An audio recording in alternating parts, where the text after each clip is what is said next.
পাছত পুনৰ উভতি আহিছোঁ সুৰত আপোনাৰ পৰৱৰ্তী অংশলৈ। প্ৰিয় দৰ্শক, আজি আমাৰ লগত আছে প্ৰতিশ্ৰুতি সম্পন্ন জনপ্ৰিয় কণ্ঠশিল্পী মনাশ্ৰী বৰদলৈ। মনাশ্ৰী, বিৰতিৰ পিছত মই তোমাক স্বাগতম জনাইছোঁ। যিহেতু বিৰতিৰ আগতে তোমাৰ কণ্ঠত আমি সুৰীয়া সুৰীয়া গীত শুনি আছিলোঁ, গতিকে এতিয়াও নিশ্চয় গীত শুনিম। কিন্তু এইখিনি মুহূৰ্তত মই তোমাৰ পৰা জানিব বিচাৰিছিলোঁ যে আন্তঃৰাষ্ট্ৰীয় খ্যাতিসম্পন্ন কণ্ঠশিল্পী বৰালি শৰ্মাই এষাৰ কথা কৈছিল যে এগৰাকী ভাল কণ্ঠশিল্পী বা ভাল শিল্পী হ'বলৈ 3টা ডিৰ খুবেই প্ৰয়োজন: ডেডিকেশ্যন, ডিভ'শ্যন আৰু ডিটাৰমিনেশ্যন। গতিকে এগৰাকী কণ্ঠশিল্পী হিচাপে তুমি এই 3টা ডিৰ কিমান সাৰ্থকতা অনুভৱ কৰা? এই 3টা সঁচাকৈ লাগিব। ডিটাৰমিনেশ্যন, ডিভ'শ্যনটোতো এইটোতো গানত লাগিবই। মই ভাবোঁ এই 3টা দিশেই খুবেই প্ৰয়োজনীয় গানৰ ক্ষেত্ৰত। নিশ্চিতভাৱে। নিশ্চিতভাৱে। মই আৰু এটা কথা তোমাৰ পৰা শুনিব বিচাৰিছোঁ যে আজিকালি যিবিলাক গীত ওলাইছে হয়তো খন্তেক জনপ্ৰিয়তা লাভ কৰিছিলে, কিন্তু পূজাৰ বেলুন বা দেৱালীৰ ফটকাৰ হয়তো কিছু সময় কাৰণে আহিছে, তাৰপিছত আকৌ হুৰুমকৈ নাইকিয়া হৈ গুচি গৈছে। গতিকে এনেকুৱা গীত বহুত সৃষ্টি হৈছে, কিন্তু স্থায়িত্বটো কম। গতিকে এনেকুৱা হৈছে নেকি বাৰু? তুমি ভাবা নেকি যে অত্যাধিক পপুলাৰিটি আৰু পাব্লিচিটিৰ বাবে শিল্প আৰু শিল্পীৰ মাজত ক'ৰবাত বাৰু এটা ডাঙৰ গেপ আহি গৈছে বুলি তুমি ভাবা নেকি?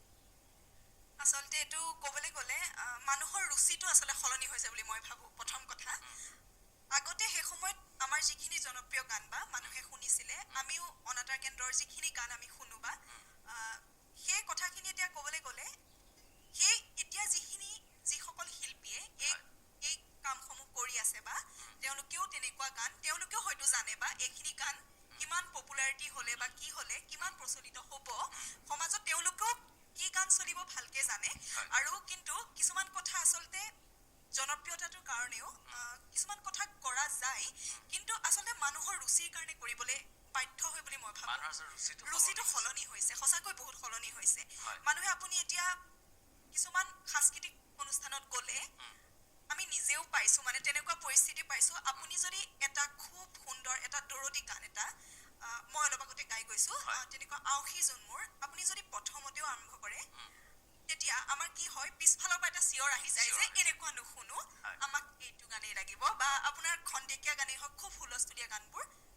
মই ভাবোঁ আপোনাৰ 100ৰ ভিতৰত 50% মানুহেই সেই গানসমূহ শুনি আদৰি লৈছে, মানে ৰুচি সলনি হৈছে বুলিয়ে মই ভাবোঁ। মানে নিশ্চয়ভাৱে তোমাৰ কথা আঁতৰি তোমাক আৰু এটা কথা সুধিব খুজিছোঁ। মই গীতলৈ যাম, সময় দেৰি হৈছে, তথাপি তোমাৰ পৰা মই সুধিব বিচাৰিছোঁ যে তুমি যিটো ক'লা সেইটো কথাত কিন্তু ময়ো একমত। আগত যিবিলাক গীতিকাৰ আছিলে সেই গীতিকাৰবিলাকে যথেষ্ট ভাল গীত লিখিছিলে, মই সকলো বুলি কোৱা নাই, কিন্তু তেওঁলোকেও এতিয়া তাৰে 2-এজনে হয়তো এতিয়াও তেওঁলোকেও এনেকুৱা ধামাকা হোৱা খুব নিম্নৰচী গান লিখা দেখা যায়। এনেকুৱাও নেকি? তোমাৰ কথাটোৰ আঁতৰিয়ে মই সুধিব বিচাৰিছোঁ যে তেওঁলোকে হয়তো সেই আস্থাৰ সংগীতখিনি লিখি পেলাই তেওঁলোকে সিমান জনপ্ৰিয়তা অৰ্জন কৰিব নোৱাৰিলে, সেই গায়ক বা সুৰকাৰজনে হয়তো জনপ্ৰিয় হৈ গ'ল। গতিকে এনেকুৱা এটা গীত লিখি তেওঁলোকো জনপ্ৰিয় হোৱাৰ এটা প্ৰয়াস কৰে নেকি? মানুহৰ জনপ্ৰিয়তাটো সকলোৱে বিচাৰে। মানুহে কিবা এটা নিচাটো জনপ্ৰিয়তাৰ ৰূপ লয় কি সময়ত ল'বগে, কিন্তু সেইসমূহ গীতিকাৰ আগতে, সঁচা কথা, আমিয়ে কিছুমান গান গালে আগতে আমি এতিয়া কথাটো জানিছোঁ, হয়তো ময়ো নাজানো বা এই গীতিকাৰজনেই গীতিকাৰ যে এজন বেলেগ থাকে, আমি যিজন, এতিয়াও বহুতৰে সেইটো ভুল ধাৰণা, কণ্ঠশিল্পীজনেই গানটো লিখে আৰু সংগীত ব্যৱস্থাপক হিচাপে থাকে বুলি ভাবে। মানুহৰ সেইটো কেতিয়াও, মানে আগৰ পৰা সেইটো এটা ভুল ধাৰণা।